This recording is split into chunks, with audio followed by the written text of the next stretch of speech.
Crypto dads, imagine diving into your favorite hero shooter. Only this time, every victory means more bragging rights. Welcome to BloodLoop, where the game meets real world rewards. Buckle up, this one's going to blow your mind and your socks off. Today, we've got Pasquale Finiello, CEO of BloodLoop, a game set to revolutionize the Web3 shooter genre. Let's dive in. Hey guys, thank you for having me here. Welcome to dadsgonecrypto. Great to have you.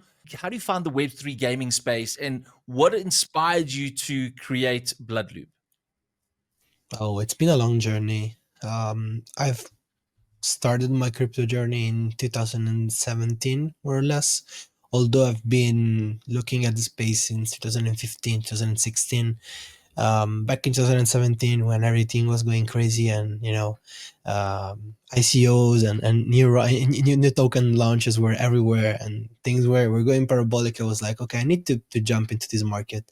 I came for the potential, the way things were going up fast, but I stayed for the technology, specifically because I kind of lost a lot of money in 2017.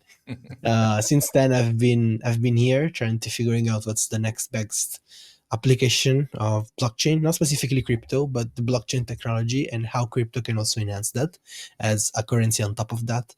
And gaming is definitely, the best consumer crypto application that I've found throughout my journey. Personally, I've been working in marketing since it's been over almost 10 years now that I've been in marketing. I started as a B2B consultant for companies that needed to grow their B2B efforts, and moved into B2C and influencer marketing back then when influencer marketing became a thing. And in 2019, I realized that crypto companies were struggling with that. There were a lot of interesting products, but there was not enough people good enough to talk about it. And a lot of projects were just wasting money to try and figure out how to pump their token, but not how to actually get their products on the market and into the mouth of people that actually were interested of products that might have some useful application rather than just token go up approach. So I kind of shifted my whole working journey from Web 2 to Web 3. Started working officially in Web3 in 2019, and I've been helping out a lot of different companies, both kind of on-chain games and DeFi protocols and DAOs on the marketing side of things. And then in 2021, I've met with the rest of the team at BloodLoop. Back then, everything was Axie. Like, if you talked about Web3 gaming, the first and only answer you will get was, oh yeah, Axie Infinity. But Axie sadly was a very interesting but not sustainable on-chain experiment where the gaming part was just an interface and the actual product was a DeFi protocol with randomness built on top of a chain with oracles and, kind of masqueraded behind the little fishes you were buying and trading and upgrading in the game. Which was interesting, of course, because it made you realize how much people were excited to approach crypto in a different way. But at the same time, as a gamer and also as someone that worked into gaming as well, kind of pushed you the concept of this is not gaming, but we can do something in this market. Because when you think about it, the main issue with crypto is that everything runs on the same liquidity. Like, everything runs on the same group of users that are in space that move their liquidity from point A to point B, which means the amount of participants in the market are limited, which means at some point liquidity will dry out. And that's also why we see cycles and why things go up and then go down and then they kind of pick up again every X amount of time. Consumer applications are exactly what kind of detaches themselves from this narrative, as in they're built for the concept of being able to run without the need of being directly attached to the market. So a crypto token for a game that runs on an internal economy that is actually built out as a real economy in a game where people are playing every day and putting in their work, like you will see in games like World of Warcraft or Counter-Strike or Valorant, where people have an average playing time of 5 to 8 hours daily. It's an actual currency People are playing for 5 to 8 hours, which is the very exact amount of time people would work to get money to Right. buy something in a day-to-day job. As in, if you provide them with an economy that works and you create for them a system that is interesting to interact with, you create a parallel economy in that game that is sustainable in itself, because it's an economy that's running on its own legs, and it works. And it doesn't need the gen liquidity, it doesn't need the crypto liquidity to come in to actually work, because it's based off how the economy is created in the game. Imagine the World of Warcraft token, the gold token was a currency that could be exchanged from the very beginning. Well, it would have done billions of volume until now, from the day World of Warcraft launched to today. The FIFA gold, like the one people are actually paying money to get from scalpers and from people that actually farm those up and then sell it online. There are black markets for those tokens. They are not actual tokens, but the economy in the game is so strong that people want to acquire more, and they spend money on something they could not acquire by the rules of the game. So they violate the terms of service of the games because they want to get better in the in-game economy. They get nothing out of it. They will never be able to make money off of that. Yet they pour in extreme amount of capitals in the games. Mhm. And we're talking about people spending hundreds of dollars monthly on FIFA packs or on World of Warcraft items or on CSGO skins.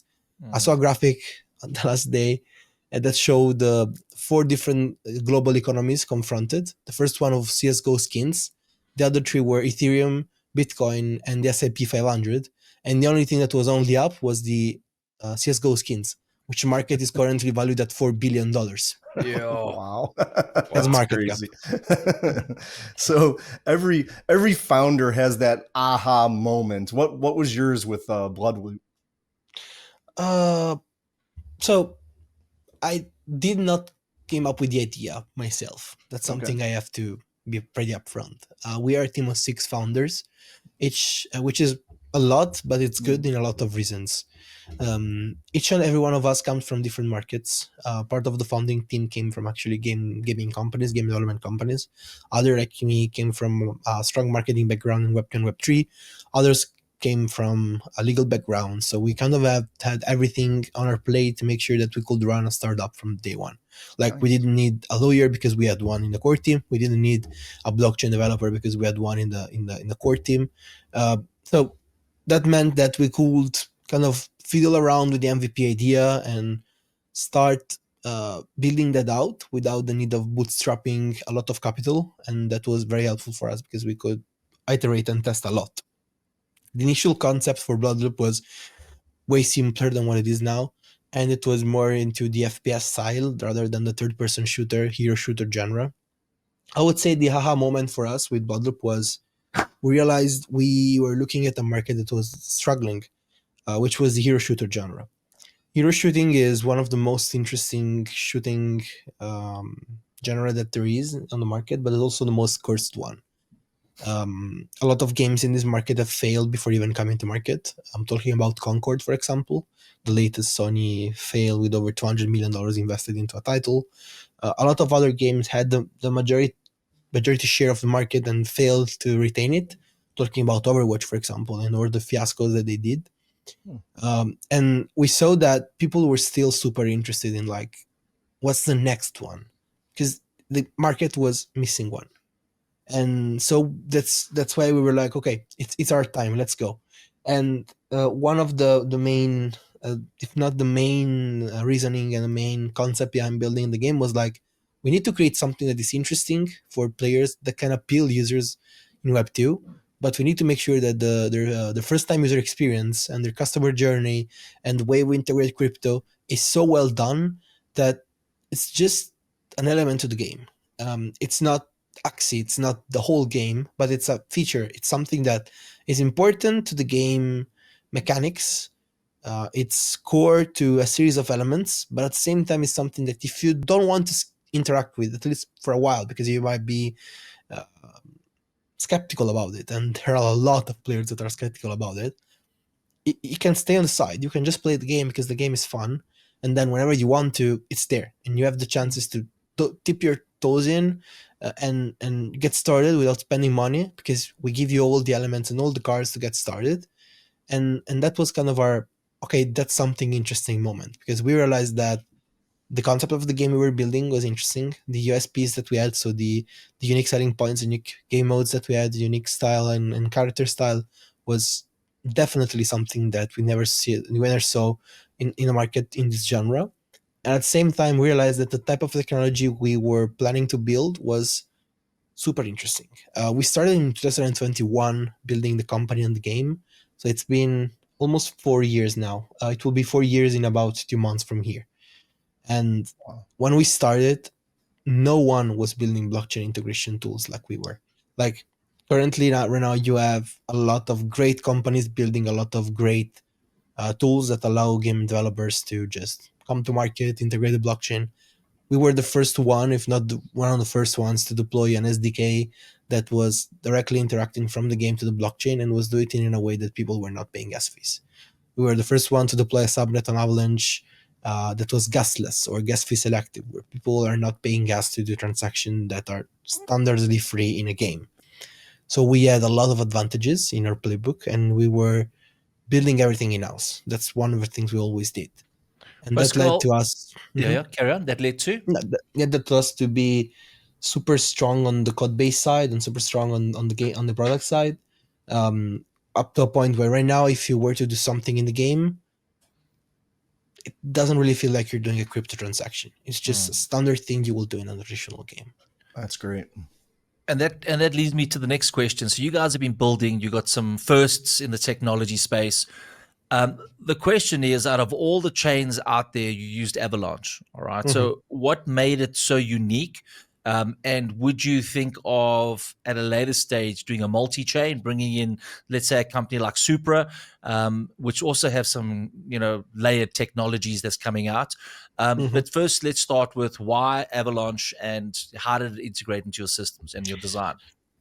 The chain choice was one of our first decision we made when we actually started building the product. I don't necessarily think the chain you go to is the reason your company will make or break it when you deploy your game. As in, if you're trying to cut a user from the outside world, the outside bubble of Web3, it doesn't really matter. Like if you onboard someone that's playing Overwatch, they won't really know what's Avalanche or what's Ethereum or what's Solana or whatever. So what you need to look for is the user experience. So what chain can give me the best user experience when it comes down to user downloading the game, logging in for the first time, creating an account, and start playing the first match. And we kind of just went through hoops and we tried to figure out what was the best system for us there. And back then there was no best choice than Avalanche. Right now there are a lot of chains that are now focusing on gaming, but Avalanche gave us the customizability options that we really needed, thanks to what they used to call the subnet technology, which is now the layer 1 technology, where you can basically spin up your own blockchain as a parallel execution blockchain on top of the Avalanche C-chain network. And it doesn't require, so it's not like a layer 2 on Ethereum, because you don't have a centralized sequencer. You don't need to wait for the block to be posted on the mainnet. It's instant finality, and it shares the same level of security as the layer 1, which is one of the most of the C-chain, which is one of the most secure network in the blockchain world, with a custom consensus protocol, which no one else has managed to kind of meet in terms of the centralization criteria. So we were interested in the technology, and they kept on building it, and we kept on upgrading our own thanks to their efforts in kind of scaling toward their technology. And it's been a match for us so far. The team also supported us heavily throughout time, and that was good because, of course, as an indie studio, you take all the support you can get. Yeah. But I'm not definitely bearish on being multi-chain. I think it comes down to what it can give us our users and what it can give our game. So let's say a chain like Immutable comes up and approaches us and we want to deploy there. It might make sense because they have some interesting technology when it comes down to user acquisition and onboarding that for our product could bring more gamers in the product. So they have their passport or whatever, and their passport has a lot of players that are already onboarded, and they can bring to point A to point B, and it shows that the players are sticking to games they are playing, great. That might be good for us as a game, as a company, but also for the player base that were coming from, let's say, Avalanche, because now the player liquidity in the game is increased, and it creates better opportunities for everyone to have more people playing, more people trading, more people obtaining stuff, because it makes the user experience much, much better. Servers are filling up quicker, and there's more on-chain activity for everyone. And one cool thing about the technology that we have is that we don't really care if we go multi-chain, as long as it's EVM compatible, we can customize our layer one technology to integrate that as well, and things will work fine and can be cross-chain without us needing to kind of rewrite the whole code base. Yeah. Which, yeah, we are open to that. Just we didn't find a match so far, but we might do in the future. Who knows? That's excellent. So let's talk NFTs. Are they purely cosmetic in your system, or do they have a deeper utility within the game? All right, so I think we need to make a distinction between the collection that we already launched and the collection that will be launched once the game is live. All right. The collection that we already launched, which were launched throughout our journey, I would say 2023 onwards to now, were two free mint collection that we issued to kind of reward the community members that stick with us from the 2021 mark, because we have been active since then, and we have a lot of people that got stuck with us from the very beginning, even when they had no opportunity to actually have skin in the game. And we decided to do two free mints. One is very low supply, 200 pieces. The other one is 188 pieces, and they were fairly distributed to people that supported us throughout our journey. Both of those have no in-game cosmetic utility, but have utility when it comes down to possibly creating revenue from the product. So it gives them access to a series of tools or boosts to the Apex nodes to get more reward and so on. Both of those went very great. We never extracted money from our community on that side of things, and we actually never tried to extract. I don't think extracting is the right way for now. When the game is live, we will be pushing people to buy things in the game. That's what a game does. Yeah. But until the game is not live, there's no point in extracting money from your community. It's way better to make money for your community, because they will stick with you once the game is live, once there are opportunities. 100%. Right. When it comes down to what happens when the game is live, yes, the majority of the crafting mechanics is cosmetics. It's purely cosmetics based on a scarcity level system, where basically every time you play a match, you get rewarded, and that's a very LE5 explanation. You get rewarded with materials. Those materials can be refined. Basically, the materials are handed you over in chests, so you need to wait to open your chest. Once chest is open, there's a chance for the tier of the material to be anywhere from common to extremely rare, which is the legendary tier, the strange exotic matter. And based off that material, you can refine it. And once refined, it can be used in the crafting mechanics. To craft an item, you need to go to the Forge, which is a centralized crafting hub for everyone in the game. We have a synchronous hub model where basically when you move around the hub, which is kind of our menu, you see everyone else who's currently in the hub for your session, which allows you to see other people's skins, other people's inventories, and also to chat up and trade in real time with people that you approach. That's a funny little thing that we wanted to have for people to have fun in a more social environment.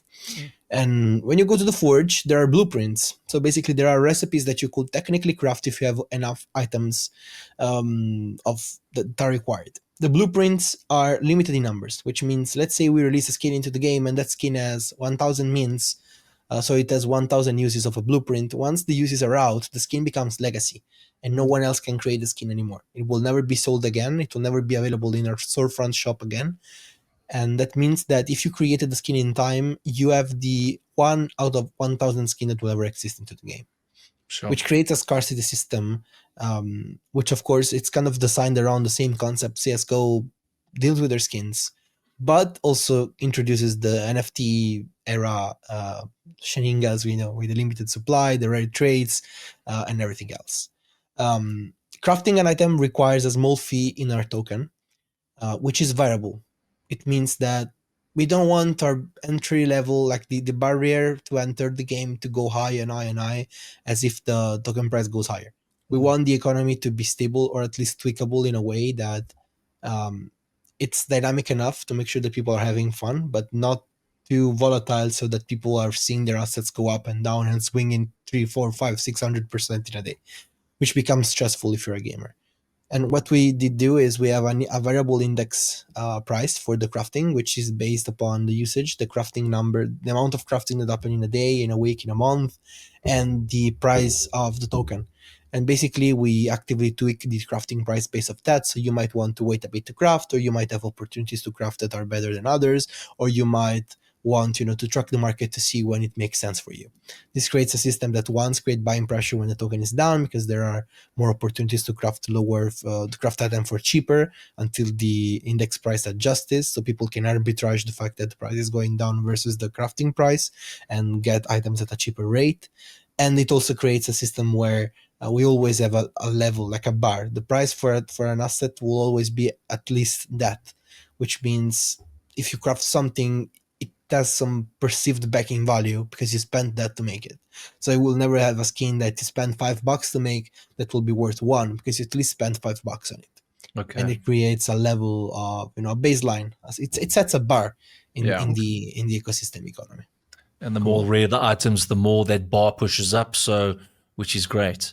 And also, there's a bit of a gamification of when to buy, when to craft, and when to do things. So it gets your players thinking and chatting and builds community, which is fantastic.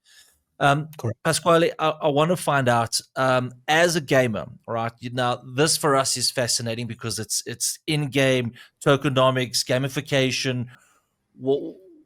What makes BloodLoop more exciting than traditional games or hero shooters like Overwatch and Valorant? Oh, that's a great question, and it's always hard to give you a straight up answer. As in, we're not trying to compare with those games. We're not trying to fight off the genre with those games. We build something that is in the same genre, in the same niche, but it's different gameplay wise. So BloodLoop, if you ever played Quake Arena, it's more a mix of, it's if Overwatch and Quake had a child there. It's an hero shooter, but it's in third person. It's very fast paced. The combat system is very close combat. When you get in the match, you don't find your strategies, and you don't just flank DPS tank. It's more face off your enemies, figure out a way to sustain your DPS with your support characters, figure out a way to place you around the map without having issues progressing to the objective of the game as you're playing. And it gives off a very more arcadey feeling, a very more arcadey game style that is much faster than, let's say, a Valorant, where it's a tactical shooting, and if you suck at shooting, you're dead, because you won't it's gonna be hard to progress. Whereas Overwatch, where the team comp and the way your team behaves is extremely important, because if they don't act correctly, you will definitely lose the match, even if you're cracked at the game. So it's a different play style. I cannot guarantee that you will like it better than other games. What I can say is that we have unique ways for you to appreciate the game. And as an indie studio, we are also very down to earth when it comes down to suggestion, improvement, and ironing out what the community really needs and wants. And that's a pro in a market where other games are so big and run by corporation that when you want to see something, it takes a very long time to see it in the game. That's excellent. Listening to your community is a huge thing, and it's huge in crypto. So I think it makes the there's ups and downs to listening to the community. Yeah, right. Capexes are based on the concept of a base emission. So of course, given we are starting to sell those now when the game is not live yet, we wanted to give people purchasing them a baseline, like a standard reward that makes sense for them, which is our 30 months of emission coming up from our supply.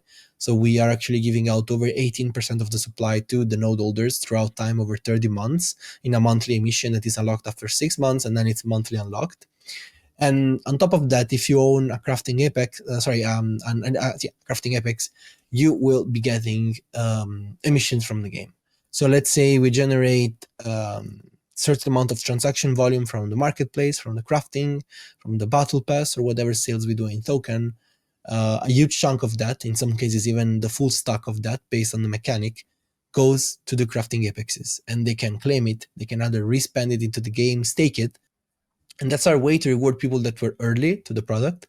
And also that's our way to create a circular economy, where the people that are the most interested into the economy will be getting tokens in a way that they can actually use to reinvest or possibly stack up on certain collection items or materials, or help the market with liquidity and make sure that everything runs smoothly. Okay. So how sustainable is that economic system, for long-term players and long-term node operators? Sustainability is the key for us. The main concept around our game economy is that we don't hand out rewards. Like crypto is a great way to get people involved into a game. Gaming studios Web2 have been struggling for a while to figure out how to retain user, how to acquire user, because the only thing you can give them are skins, or you can do contests, or you can give them PS5s, you can give them PCs, you can give them things that they see as prized possessions, and that's a way to acquire users. So giving out money has been something all the gaming studios have been doing for ages now. Gleam was built exactly for that. And, I don't know if you ever saw those very big Gleam competition with like 10 million people joining.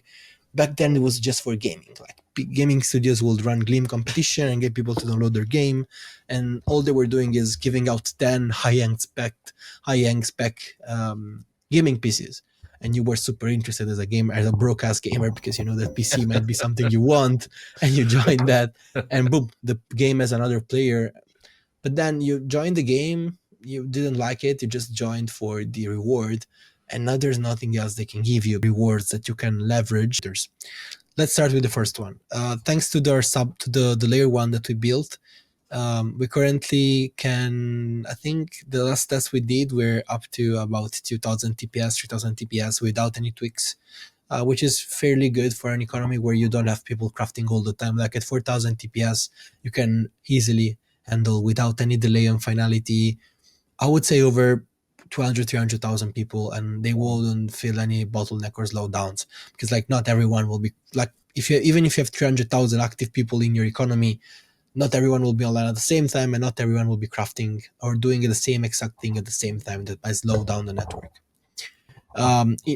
Additionally, the way the system is built is we reduce the contract calls as much as possible, but rather use a lot of view calls that allows us to just check things on chain without actually writing on chain, which really doesn't kind of add loads on top of the network. But if we were to need to scale, we can change the language of our layer 1 from Solidity based to a C based one, and we can scale 10x the number that we did.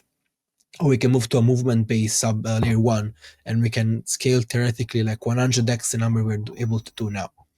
So it's just a matter of, if we need to, we have the tools to.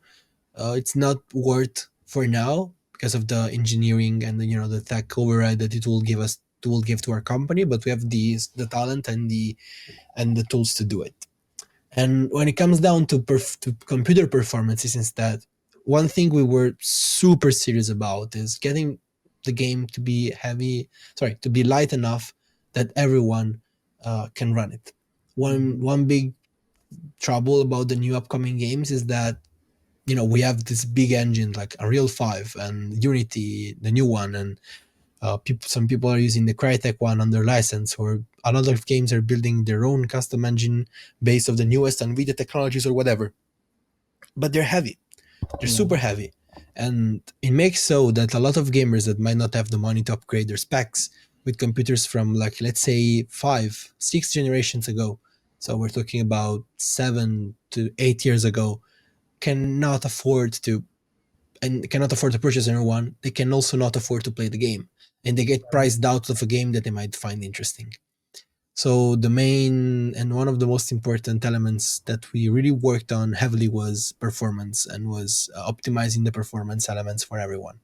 Right now, I can confidently say that you can run our game on a GPU that is 5-6 generation older than the current ongoing generation, because we optimize it very well.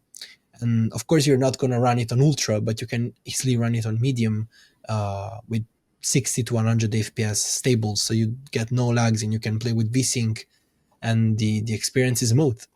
Wow, and that's very important, because it opens up to a market of people that look at games but cannot play games. Let's say Latin America, there are hundreds of thousands of players in the LATAM, but because of the way inflation is there and the way importing tech things is super hard there, they really cannot afford a lot of games. And there's a load of gaming cafes and LAN bars or esport places where you can go pay up like $5 for the whole day, or even less. I'm not sure on the prices. I've been there, but I didn't really ask the prices. And there's a whole culture about it. Like, people actually go there to play because they cannot afford a console on a new PC, but they want to play games. So giving them the opportunity to play on their own PCs opens up a whole market that's been sidelined until now. Like Off the Grid is an example there. It's a great game. I think it's one of, if not the best crypto game we have currently. Or Web 3, Web 2.5 games that we have currently. Right. But a lot of people are just sidelined from it because it's super heavy, because they chose a super heavy graphics, which is cool. It's their style, and I understand it. I love the game. But we kind of come in and pick up the crumbles in a way, and we make sure that everyone can play. And it opens to us as a game and to us as a company a wider, bigger opportunity, because we're not now trying to figure out a niche of 10 million players, but a niche of 200 million players, let's say that. And of course, the bigger the niche, even with the same conversion stats, you get more people out of that. That's excellent. I think it's the fine line between creating something that obviously the masses can use and appreciate, but at the same time still having that intellectual design of a tier one concept, right? But just obviously giving it exposure to the people, because yes, it's like, it's expensive to play, it's expensive to upgrade, and then even when you're playing and people have better computers than you feel you're always at a disadvantage. I remember growing up in the Quake days, and a screen made all the difference, right? And the lagginess of the internet made all the difference. And then, I was ranked in Action Quake, I was ranked in the top 10 in the world, and these guys just got super quick because they had the better technologies, and obviously they were based in America where the technology came first. So yeah, very, very interesting, and I'm glad you are creating for the masses. And yeah, very cool. So let's move 5 years down the line, right? You've been creating 5 years prior. Now we're going to launch. Things are going to get moving. What is your next 5-year plan? What is that? Because you can't wait and say, well, what do I do now? You guys obviously have things in the pipeline. Do you have any teasers to say what could be coming down the line? Yeah. So, well, of course, the first thing you do when you release a game is you have your content release plan ready. So you want to make sure that the first thing you do when you launch is that you have at least the next 6 months to a year of new content already planned, ready to drop out, because you want to have features that you can add to the game. The attention span in the gaming market is very low. It's actually at all-time low because of all the new stimulus and all the new things that's happening on the web, and the fact that the attention is decreasing increasingly over time. So you want to make sure that you always drop something new or interesting so that people can actually keep on playing the game, because there are new shiny things to do. And also, as a company, you need to make money. So if you don't release new stuff, people cannot buy it and you will get stagnant. So the main thing I can say is that once the game goes live, the first things that are coming to market after the game is live are new characters, new maps, new skins right away, so that we increase the roster and make sure that you can have more fun, more flexibility and options. And then a new game mode, new features, generally speaking, when it comes down to the economy side of things. We're just going to add in content as much as possible. 5 years down the line, I cannot say, as in, it really depends on the player, the life cycle of the game. We have seen hero shooters lasting anywhere from 3 to 10 years. There are games like Paladins and Overwatch that are still running after 10, 11 years, and they have a strong community base. It's just a matter of how the community will be cultivated inside the game. What I can say is that our reward mechanics, so our reward tokenomic side of things, are the pools that we have instantiated for rewarding, and the content release plan that we have is built on top of 5 years. So we're planning on, from the day the game launches, 5 years onwards from there. And then we will keep on building based on how the community forms around the product. The goal would be to push the user base to actually ask and look for esports. Esports is something you cannot push, like it's something you cannot create yourself. It's a movement that starts in the game. When you start getting players that are better than others, they will want to show off. And that's where esports comes in, because people want to brag about how good they are. And community starts creating around teams, and teams want to compete. And then that's there as a team, as a studio, that's where you want to come in and give them an opportunity to do so, which creates a whole new level of sustainability and longevity to your game. Look at League of Legends. They were struggling season 1, they were struggling season 2, they were struggling season 3, which is 3 years of the game being live. Then people started, the ranked became very heated up, and people started playing it off. They introduced the wards, and things went parabolic, because now as a player, you're looking up to your favorite player and he's way better than you maybe, and you just want to get better and you want to get like him, and now you start playing every day because you want to be good. As a professional player, you have an opportunity to make money. As a sponsor, you have an opportunity to pour money into something that's been watched from people, because they want to see how their idols and best players they want to follow plays the game. And it creates a whole new market around the game that studios can leverage to make money and to give opportunities to players. So yeah, that's 5 years from now, hopefully, and that's what we plan. And we're planning ahead. We will have a community that is diehard. We will have a community that is interesting into the competitive side of things. We will offer people competitiveness. We will offer people esports. We will offer people always new content, new game modes, and we will have a game that is polished enough for people to just have fun regardless of whatever is going on. And Excellent. maybe down the line, dadsgonecrypto can sponsor a team, and then we can have these Hopefully. five gamers with our faces on their shirt. Ryan, what do you think? Excellent. Let's do it. Let's do it. Hopefully. All right, Hopefully. crypto dads out there, we want to ask you a question. What first person shooter did you grow up with? What was your favorite game? Put your comments down below.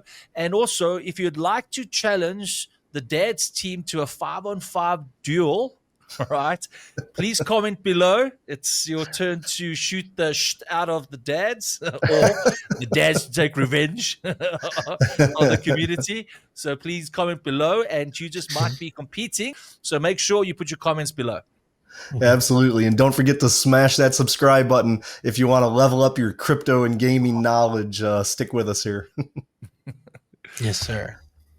So Pasquale, we're almost done, but this is an important question. What is one piece of advice you'd like to give someone when launching on a Web3, especially a game? It's not easy. You've been in it for a while, and I can just see the level of complexity and understanding. It wasn't just you woke up on a Tuesday and said, let's do this. It's intricate. What advice can you give our community? When it comes down to being a founder in the gaming space, you need to realize that gaming doesn't really overlap greatly with Web3 expectations. Game development takes time, which is something that people underestimate. Like, you come up to your product, you might think, oh, okay, it's going to take a year and a half, we will have a game. And then you're 5 years in and you're still not done, and you need money. And things are going great, but you need to wait, because, of course, one good analogy one of my producers gave me is you cannot get 9 pregnant women, put them in a room, and make a kid in a month. It doesn't work like that. Everything takes time in game development, and you can pour a shitload of money into your game. You can get the best talents, 200, 300, 500 people teams. It's going to take the same amount of time, if not more, because everything is a dependency of another thing, and you need to wait for things to come up to fruition for the game to be working. So my one piece of advice I always give founders and people launching ventures in gaming is don't build in public. Like, one thing that used to be big back in the days was be public, be loud about what you're doing, let people see. We pay the price of that, because we need to keep up with the expectations now. And we needed to keep up with the expectation back then. It was great for us because it led us to being able to raise around and to get the eyes on the product and to build some popularity in the space. Great. But you are now subject to keeping up with the expectations of people that if you build in private, you don't have to. Just build a great game, and when you feel you're ready, come to market, drop it, build your strategy around that. Being a founder in general in Web3, I think, and that might be something a lot of people gave you as an advice already, is don't overpromise, just overdeliver. Like, once again, the expectation game is wild in Web3. People expect a lot of things, and of course, that's you giving them hopes. And if you give them a finger, they will take the hand. And if you cannot meet up with the expectation of them giving them the whole arm, you will disappoint them. And you don't want to disappoint your community. So make sure to tune down the expectation, make sure to avoid extraction events until you're ready to actually extract, but give them something in exchange. It's a matter of, if you were a community member rather than a founder, how would you feel if they did that and that? How would you feel it as a gamer if the game you're trying to play, it's not meeting what they promised you 2 years ago, and you've been waiting for the game to launch, and then it sucks because it doesn't have all the features they promised? Just don't do things you wouldn't want to be done to yourself in the Web3 space in general. Because then, like, that's the best way to figure out if you're doing something wrong or something great. If you would be upset about it, don't do it. Because high chance everyone else will be upset as well.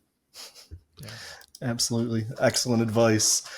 So from your perspective, what's the future of gaming and blockchain look like over the next 5 years or so? I think we are at the make or break point right now. So a lot of games like ours, which is, we are part of the big cohort of games that started the space in 2021, are now coming to fruition, which means it's not play to earn jobs anymore. It's not fancy and games anymore. It's not just spaces and podcasts anymore. It's getting the game to market and figuring out if we build something that is interesting to people that are outside of our niche. Like, we are in an echo bubble, that's clear. See, crypto Twitter, Web3, it's an echo bubble. It's a lot of people that talks about the same thing and they're interesting into, which is great because it creates a lot of opinions and a lot of expertise and a lot of community. But at the same time, you might get overexcited by that because you don't really have a real touch with the outside world. For us, the touch with the outside world was Tokyo Game Show. 2024, we were at Tokyo Game Show. We were the most visited indie booth in the whole event, with queues of 2 hours for people to actually play our game. And it was the first time people were exposed to the product. It was the first time people heard about us, saw us. We distributed, I don't want to overdo the numbers, but I think over 40,000 to 50,000 pieces of merchandise throughout 3 days of events. When actually 4, but 2 days were business only and 2 days were public. So basically 40,000 pieces were only distributed throughout the public days to kind of make sure you can gauge the amount of people that actually came by at the booth and figure out what we were doing. And for us, that was product market fit moment, because we realized people were interested and we had the market specifically in Asia for the product we were pushing them for. I hope to see more games and hope to see ours as well actually validating this product market fit that they might have found, so that all the talking and all the building that we did makes sense for the space. I think 2025 will be the turning point in leading into 2026 as well, because all these games that have cool mechanics and cool gameplay and cool ideas and funding are finally coming to market and people will play it out. And if we have one or more hit pieces, things will go well, most likely for everyone else. Like, Off the Grid is already kind of paving the ways for us. They onboarded actively 500,000 users playing every day. The lobbies are filling up quickly. No one is having issues. They did spend a lot of money into that. That's true. But they did it to kind of go and destroy and get out of the dogma of Web3 gaming. So I'm generally positive. I want to say bullish, but yeah, I'm generally bullish as well on the industry. I don't think everything will survive. Like, I don't think everyone just goes ahead and makes it out alive. It's a matter of how well you execute. But I think there are a lot of products that will actually hit escape velocity. As an investor, so as a retail that is looking at gaming projects, I will not invest into the broader market, as in just pick every single game and do a spray and pray style. I would pick games that I find myself I would want to play. Look at games that are actually creating economies that are sustainable, not based on the Ponzinomics that everyone is talking about. On the crypto Twitter, you will find KOL saying, you want to create speculation in your game because that's the market you're building into. Great, but that's not a game anymore. Like, if the whole fun part of my game is gambling and degen money, why in the first place did I have to come here to build a product? That's not what I'm here for. Those type of plays for an investor might be good on the capital side of things in the short term, but they're not sustainable. So you need to actively manage your portfolio completely different than investing into 3-5 games that you feel like the economy might have a chance of surviving and just waiting for the economy to actually rise. Like, you're investing in the promise of player purchasing the token for things that are outside speculation. The moment a game gets a volume outside of speculation and they get a market for their things, it's good. Like, you now hold something that is not anymore a crypto asset just for speculation. It's more a utility token is growing because people are using it for something else, and you just purchased it because you wanted to. Right. Excellent. So you guys your token's been live for a while now, right? Mm-hmm. Where can they find it? You know, where are you listed at? What's your token? How do they get involved? And also on top of that, when are you guys actually looking to launch the game? Mm-hmm. So the ticker is BLS. You can find it on the Avalanche chain, Avalanche C chain. We use LFJ as our DEX, as our DEX. Previously Trader Joe, currently Let's F Joe. We are listed on Gate, BitGet, and MEXC as well as centralized exchanges if you trade on those. Okay. And yeah, you can find us there. You can get involved in that way. The main things you currently can do with the token is go ahead and mint the crafting apexes, as we discussed before, when it comes down to the rewards you can get into the economy you get yourself into. And they can be found on our website. You just click on the top left menu. You can find a dedicated page to actually mint those up. The game is coming live the beginning of May of 2025, so it's a couple of months out from here. Excellent. And we're super excited about it. Yeah, for sure. We'll have to definitely have you back on when you're getting closer to there and do a little preview of the game maybe or something. 100%.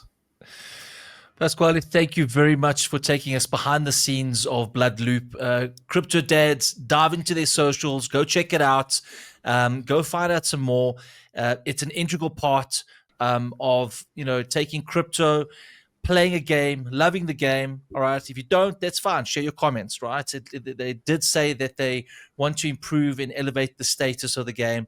And they are community based, where you can't normally do that when you're playing, your Xbox type game. So go out and enjoy it. And also, guys, just give us some feedback in the comments below. And yeah, please don't forget to like and subscribe.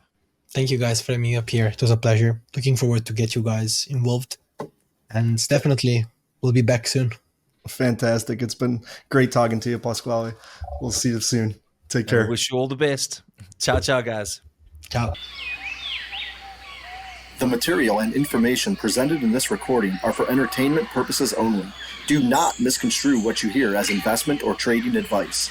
Always do your own research. The views, thoughts, and opinions expressed by the guests on this recording are their own and do not necessarily reflect those of Dads Gone Crypto or its hosts.